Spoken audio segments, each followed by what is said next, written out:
Hoje, a gente vai mergulhar na história de São José, uma figura que é absolutamente central numa das maiores narrativas da história, mas que, curiosamente, nunca diz uma única palavra registrada. Pois é, esse é o grande paradoxo de São José, né? O caráter dele não é definido pelo que ele falou, mas sim pelo que ele fez. E que ações profundas, decisivas. A história dele já começa com um contraste incrível. De um lado, ele pertencia a uma linhagem real, nobre, descendente direto do rei Davi. Do outro, um artesão, um trabalhador braçal numa vila simples. É quase como imaginar tronos que viraram bancadas de trabalho. E essa é a essência da história dele, uma virtude silenciosa. Cada momento-chave da vida de José revela quem ele era através do que ele fez e não do que ele disse. E os evangelhos dão uma pista fundamental, usando uma única palavra para descrevê-lo: justo. Naquela época, ser justo significava que a vida da pessoa estava totalmente alinhada com a vontade de Deus. Pensa na situação. Primeiro, a descoberta chocante de que sua noiva, Maria, estava grávida. E o filho não era dele. Segundo, o peso da lei, que poderia levar a uma humilhação pública terrível para ela, ou até mesmo a morte. E aí, a escolha. O mais incrível é que, movido por compaixão, o primeiro instinto dele foi protegê-la. E essa decisão, que a gente lê aqui em Mateus, foi tomada antes de qualquer sinal divino, de qualquer anjo aparecer. Isso já mostra um caráter de justiça, mas uma justiça cheia de compaixão. A decisão já estava tomada. Mas aí, naquela mesma noite, um sonho muda todo o roteiro. Um anjo aparece e revela a verdade. A criança vinha do Espírito Santo. A missão de José não era mais a de se afastar, mas sim a de acolher e dar um nome ao menino, Jesus.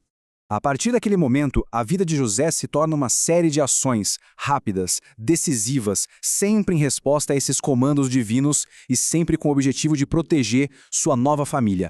O padrão da vida dele se tornou muito claro. Ele recebia uma mensagem divina em sonho e agia imediatamente, sem questionar, e muitas vezes com um risco pessoal gigantesco. E para a gente ter uma noção do tamanho desse risco, a fuga para o Egito foram cerca de 500 quilômetros a pé, atravessando o deserto como refugiados. É uma jornada que mostra a dificuldade absurda que ele enfrentou para manter o menino Jesus seguro. Depois de toda essa agitação, desses eventos dramáticos, a vida de José entra numa fase de calmaria, de silêncio. Foram décadas de uma vida comum, criando Jesus na pequena Nazaré. E o que ele fazia? A gente costuma falar carpinteiro, né? Mas a palavra grega original, tekton, quer dizer algo mais amplo. Ele era um construtor, um artesão habilidoso com madeira, pedra, metal, um ofício que ele passou para Jesus. Tanto é que, anos mais tarde, as pessoas da cidade ainda identificavam Jesus assim, como o filho do carpinteiro. Isso mostra o quanto José abraçou de corpo e alma o seu papel de pai, dando a Jesus um nome, uma profissão e um lugar na comunidade. E aí a gente chega na última cena em que José é mencionado nos evangelhos. É um momento de muita angústia. A busca por Jesus, que tinha 12 anos e se perdeu em Jerusalém. É aqui que Maria fala algo que define tudo. Teu pai e eu. Reparem nessas palavras. Maria, falando com o Filho de Deus, se refere a José como teu pai.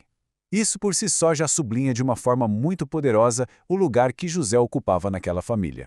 Depois desse episódio, ele desaparece da narrativa. Mas, curiosamente, o impacto e o legado de São José só foram crescendo ao longo dos séculos. Por exemplo, existe uma tradição muito forte de que ele morreu em paz, nos braços de Jesus e Maria. Por causa disso, ele se tornou essa figura a quem muitos recorrem buscando conforto e serenidade no fim da vida. Durante muitos séculos, ele ficou mais em segundo plano. Mas a devoção foi crescendo, até que, em 1870, a Igreja o reconheceu oficialmente como protetor de todos os fiéis. E hoje, o seu legado de proteção silenciosa se estende a muita gente. Ele é invocado por famílias, por trabalhadores, por todos que precisam de um guardião firme e presente. A história de São José nos faz pensar num mundo tão barulhento que exige atenção o tempo todo. Ele nos lembra que o impacto mais profundo, muitas vezes, não vem das palavras, mas sim da fé silenciosa, do dever cumprido no dia a dia e de um amor corajoso.